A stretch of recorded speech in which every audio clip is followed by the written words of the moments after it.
Bom dia a todos. Agradeço pelo convite, né, da Comissão de Infraestrutura, do senador Fernando Collor.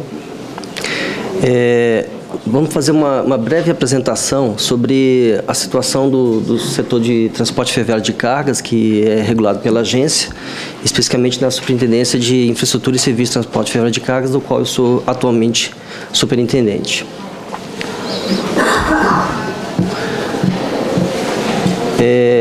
O que a gente vai buscar aqui apresentar de forma bastante resumida é as principais atribuições da NTT em relação ao transporte ferroviário de cargas, o modelo de exploração de ferrovias, como ele foi concedido na década de 90, e já um objetivo do governo de implementar um novo modelo de exploração do serviço, um contexto do mercado brasileiro de transporte ferroviário de cargas atual e esse cenário já projetando para um novo modelo, de como é que se pensa no novo modelo nesse mercado ferroviário. Uma revisão do marco regulatório que ocorreu em 2011, que foi já uma primeira sinalização do que se pretende para o setor ferroviário de cargas dentro de uma revisão do marco regulatório, considerando os atuais contratos vigentes. O novo modelo que se pretende implantar com um programa de investimento em logística no modal ferroviário e as principais obras atualmente em curso nas concessões vigentes. Do ponto de vista legal, a NTT tem entre as principais atribuições no setor de transporte ferroviário de cargas administrar os contratos de concessão e arrendamento, que foi o modelo que foi posto em curso a partir da desestatização na década de 90, final da década de 90, em que você tem um contrato de concessão, em alguns casos, na maior parte da rede, um contrato de arrendamento associado ao de concessão. É também atribuição da agência publicar editais e licitações para celebrar os novos contratos de concessão. Daí o programa de investimento em logística em ferrovias é atribuição da NTT conduzir esse processo. Obviamente é um trabalho conjunto, tanto a NTT, EPL, Ministério do Transporte e Valec.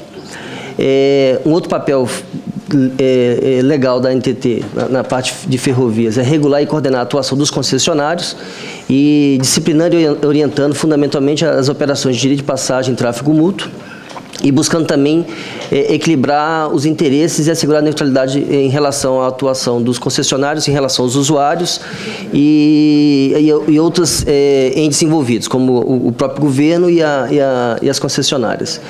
E, por último, uma atribuição que foi colocada recentemente pela Lei 12.743, regular os procedimentos e condições de cessão a terceiros de capacidade de tráfego disponível na infraestrutura ferroviária, explorada por concessionários, que é, na realidade, uma figura que foi criada por essa lei, que é um operador ferroviário independente, que é um novo agente no setor, que carece ainda nesse momento de regulamentação.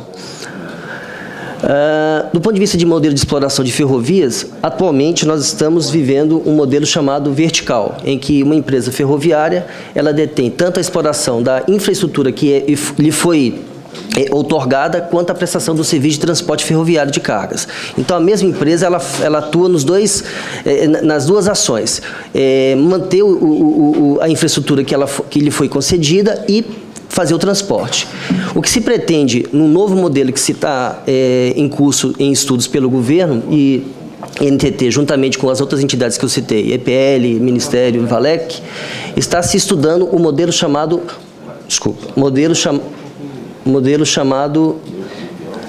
horizontal, que basicamente é um modelo que busca separar a gestão da infraestrutura por meio de um concessionário que vai cuidar somente da infraestrutura, ou seja, via permanente, os sistemas de licenciamento dos operadores ferroviários, E esses operadores poderão ser aqueles criados pela lei que nós já citamos, a lei anterior, lá, 12.700, essa lei aqui, 12.743, e os atuais concessionários e, eventualmente, usuários de carga própria. Esses serão potenciais operadores que poderão circular nessa futura malha que será concedida nesse modelo horizontal.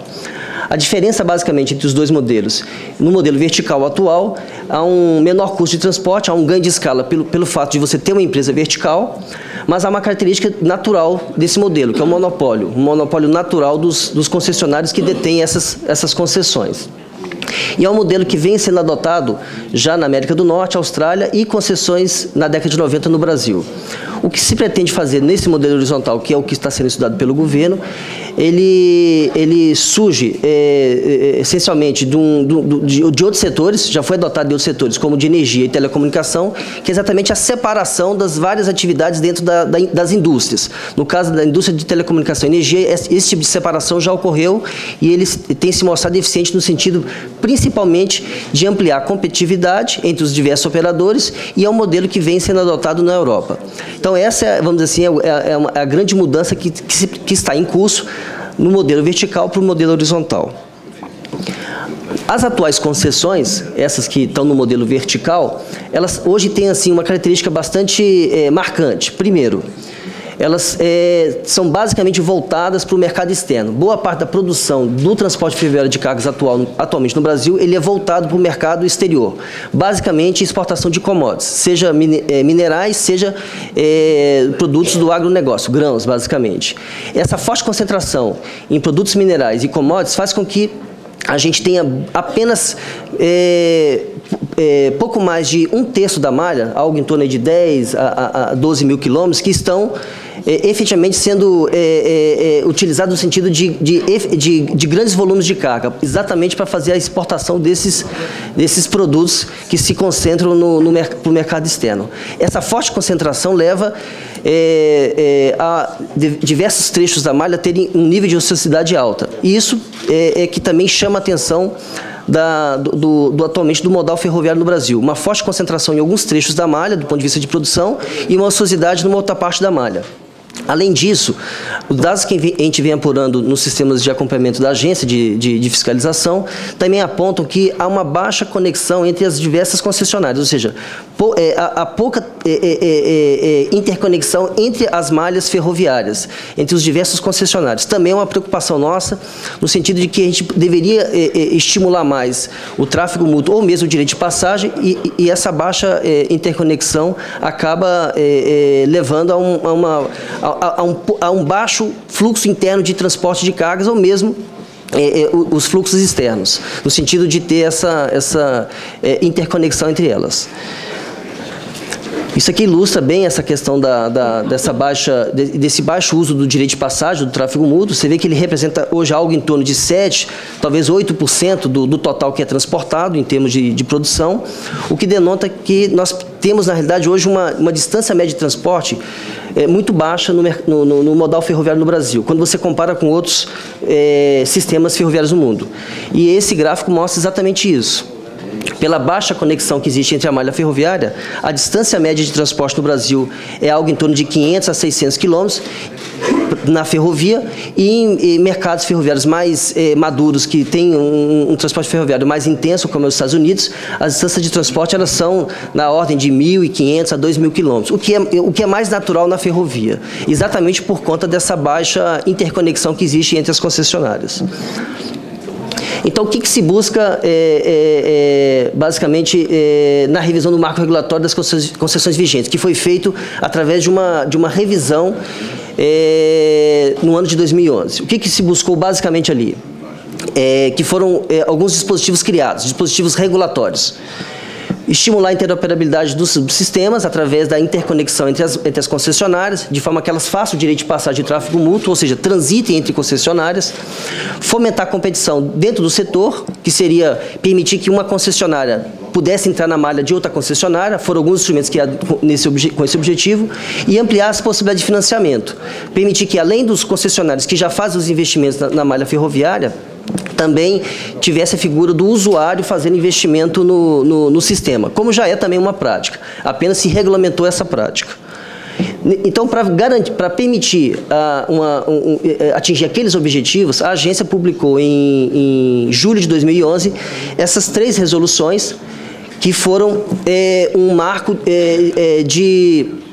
divisor em relação ao sistema atual, o sistema dos contratos atuais, com o objetivo de dar um melhor disciplinamento àquelas questões que foram colocadas. Então, foram feitas as regulamentações chamadas Regulamentação do Usuário de Serviço de Transporte Ferroviário de Cargas, que na realidade é uma espécie de regulamento de defesa do usuário. uma regulamentação mais específica agora do direito de passagem e tráfego mútuo, que é a 3695, e, por último, uma regulamentação das metas de produção, que é exatamente a resolução 3696, que é metas de produção por trecho e metas de segurança. Porque as atuais concessionárias, elas têm como instrumentos regulatórios para avaliação dos seus contratos de concessão, são as metas de produção e de segurança. Então, essas três resoluções, colocado um pouco mais em detalhe. A primeira, do direito do usuário, tem como objetivo a consolidação dos direitos do usuário dos serviços de transporte ferroviários, os seus direitos e deveres, obviamente. Nessa resolução foi criada a definição de serviço exclusivo, são aqueles que seriam exclusivamente do concessionário ferroviário e que não poderia ser delegado a nenhum outro fazer, senão a própria concessionária. Esse serviço exclusivo limitou a atuação da concessionária, no sentido de que os demais serviços poderá ser feito pelo usuário ou por um operador que não concessionário, limitou a esses serviços chamados exclusivos: o licenciamento, condução e abastecimento. Seriam os serviços que seriam de competência exclusiva do concessionário. Os demais serviços, como carga, descarga, abastecimento, operações em pátios, tudo isso ficaria podendo ser feito por demais usuários ou operadores, e não exclusivamente pela concessionária. E aí permitiu também a contratação pelo usuário do transporte. Ele pode, nesse modelo aqui, dessas resoluções, ele pode comprar equipamento, material rodante e circular na malha, mas a circulação se dará por meio do concessionário ferroviário, mas permitir a ele colocar um equipamento, um trem, à disposição do concessionário para que ele pudesse fazer o transporte, ou eventualmente contratar com OTM essa operação. Um outro disciplinamento também que foi regulamentado, já havia uma regulamentação anterior e foi disciplinado na resolução 3695, é o disciplinamento do compartilhamento de infraestrutura para o direito de passagem e tráfego mútuo, para que permitisse uma melhor interconexão entre os concessionários. E aí, nessa resolução, surge o conceito de capacidade, que a capacidade é quantos pares de trens podem circular em cada trecho ferroviário, dita instalada, capacidade vinculada, que é aquela que é contratada pelo concessionário por meio dos seus contratos de transporte, e a capacidade ociosa. Por meio dessa resolução, foi possível, então, vislumbrar, dentro da malha ferroviária, qual efetivamente é a capacidade que está instalada hoje, qual aquela que é contratada por meio de metas que o concessionário estabelece com a agência, através de pactuação, e permitiu avaliar qual é a ociosidade da malha. Na ociosidade da malha, é que, eventualmente, o interessado, seja um operador de transporte ferroviário, seja um OTM, ele poderá entrar dentro da concessão, uma vez que o concessionário não se comprometeu com essa meta. Então, essa é uma novidade nessa resolução. A possibilidade de um terceiro, que não concessionário, já circular na malha ferroviária atual, das atuais concessões, na sua ociosidade. Um cuidado que teve em relação à abrangência do direito de passagem é com relação ao recebimento e entrega das cargas. Por meio dessa abrangência do direito de passagem, ficou de forma muito clara definida que é vedado a um operador ferroviário, uma concessionária, buscar uma carga na origem e destino dentro da malha de uma outra concessionária. Isso é vedado, porque isso aí estaria ferindo a exclusividade do contrato de concessão. Mas qualquer outra operação, buscar uma carga na origem de uma outra concessionária e entregar numa terceira concessionária, passando por ela ou não, isso é permitido. Ou na sua origem e destino em malhas diferentes. Então, isso garantirá, na nossa visão, uma maior interconexão entre as concessionárias. A percepção nossa, a partir disso aqui, é de que, em 2010, nós estávamos com o direito de passagem de tráfego mútuo em torno de 7%, atualmente esse número está em torno de 8% a 9%. Já temos uma pequena elevação, passado 1 ano e meio, 2, desse regulamento. E o último regulamento é a meta de produção por trecho. Ela surge principalmente por conta daquela concentração que nós temos de trechos, onde temos um volume de carga ferroviário intenso, em detrimento daqueles de baixa ocupação. Com a meta de produção por trecho, a gente permite avaliar de forma mais pontual os trechos, trecho a trecho, onde ocorre o transporte ferroviário. E a nossa ação regulatória, no sentido de pactuação das metas, permite que a gente possa ter uma ação regulatória mais pontual, evitando que a concessionária se utilizasse apenas de uma meta global na própria concessão e viesse eventualmente desassistir algum trecho que tivesse potencial para transporte ferroviário de cargas. Então, com essa ação regulatória de metas de produção por trecho, passamos a ter um olhar mais efetivo sobre a malha como um todo, e não apenas uma visão mais global, mas assim uma visão no trecho a trecho da malha. Um outro aspecto importante dessa resolução que já foi colocada é a possibilidade da capacidade ociosa ser disponibilizada ao mercado na medida que ela não é utilizada pelo concessionário. Porque ela não colocou isso na sua meta. E por fim, as metas de segurança também são objeto de regulamentação nessa norma. Em função daquele cenário colocado lá atrás, em que você tem uma forte concentração do transporte ferroviário de cargas no sentido de um mercado externo, concentração em alguns segmentos da malha, 1/3 apenas, e uma necessidade de ampliar o sistema ferroviário, o governo lançou, em agosto de 2012, um programa chamado Programa de Investimento em Logística Ferrovias, em que se busca implantar um modelo chamado modelo horizontal, como expliquei anteriormente, em que se pretende implementar 11 mil quilômetros de novas linhas férreas, já integrado à atual malha ferroviária, em investimentos em torno de 100 bilhões de reais de investimentos nesse programa. Aqui está um financiamento público com essas condições, e são basicamente 12 trechos que se pretende implantar. Um trecho importante, já lançado, inclusive, tanto em tomada de subsídio quanto audiência pública, o trecho Belém a Sailândia, o trecho Uruaçu, Lucas do Rio Verde, o trecho Estrela do Oeste, Dourados, e recentemente já está em curso o trecho Maracaju, Blei, o trecho aqui de Mairinque até Rio Grande e Rio de Janeiro, Vitória, e outros trechos serão lançados oportunamente. É um programa que busca fundamentalmente integrar o Brasil, né, em termos de ferrovias na bitola larga. É um programa de implantação das ferrovias em bitola larga, integrando os principais centros e buscando, entre outros aspectos, olhando inclusive pela configuração da Norte-Sul, criar um mercado interno de ferrovias, não apenas um olhar para fora, mas também um mercado interno de ferrovias no transporte de cargas. É um modelo que tem entre as suas características principais uma outorga da União a um concessionário do direito de explorar a ferrovia do ponto de vista da sua via e não da prestação do serviço de transporte. Ele apenas explora a via férrea, ou seja, ele constrói uma via férrea e vai mantê-la por um período de 35 anos. Constrói em 5 e opera em 30 anos. Essa concessão, ela se dá através de uma outorga e a concessionária, ela constrói essa ferrovia e toda a capacidade que é gerada na construção dessa ferrovia, ela é adquirida, ela é comprada pela Valec. Então a Valec compra a totalidade dessa capacidade, de forma a que essa compra se dá através de uma tarifa chamada tarifa de capacidade operacional, que é a compra na totalidade do que foi implantado de capacidade de ferrovia, é comprada pela Valec. E a Valec vende essa capacidade ao mercado.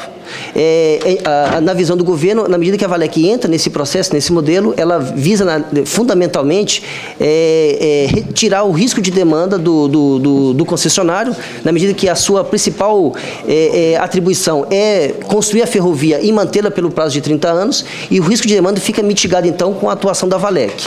E a Valec passa então a vender ao mercado essa capacidade. E os usuários passam então a comprar essa capacidade diretamente da Valec, e o uso dessa capacidade, e a partir do momento que ele circula trens nessa malha, ele paga uma tarifa de utilização dessa malha ferroviária, que é a chamada tarifa de fruição.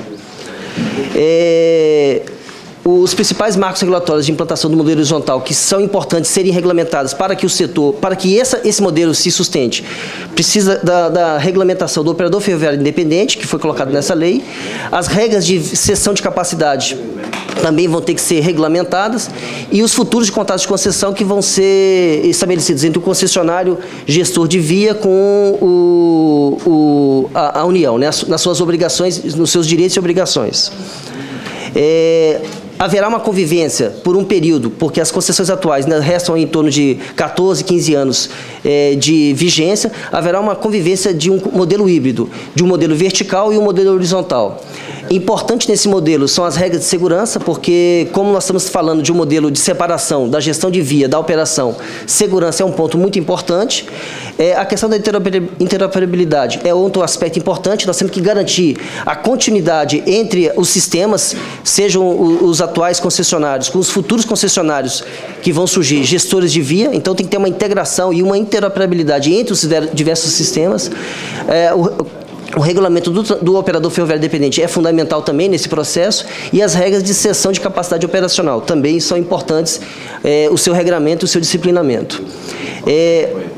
Ações de curto prazo, importante. A agência ela carece de ampliar o seu quadro de servidores para poder fazer frente a esses desafios. Capacitação dos seus servidores, contratação de consultoria será fundamental para o processo de atingimento desses objetivos da regulamentação desses diversos normativos, e as parcerias com os demais órgãos. Aqui os principais eixos temáticos que estão envolvidos na agenda regulatória da agência, que está nessa resolução, que pode ser facilmente acessada no site da agência, e as principais obras que estão em curso hoje no sistema ferroviário brasileiro. A Malha Norte está praticamente concluído o trecho Altaraguaia-Rondonópolis, está numa fase já de pré-operacional. A Malha Sul, o que existe aqui é um programa de recuperação da malha, que é importante para reativar trechos que foram abandonados ou foram deixados em baixa condição de utilização. E aí houve uma forte atuação da agência no sentido de recuperação dessa malha, através de diversas deliberações feitas no ano passado e nesse ano, para a Malha Sul.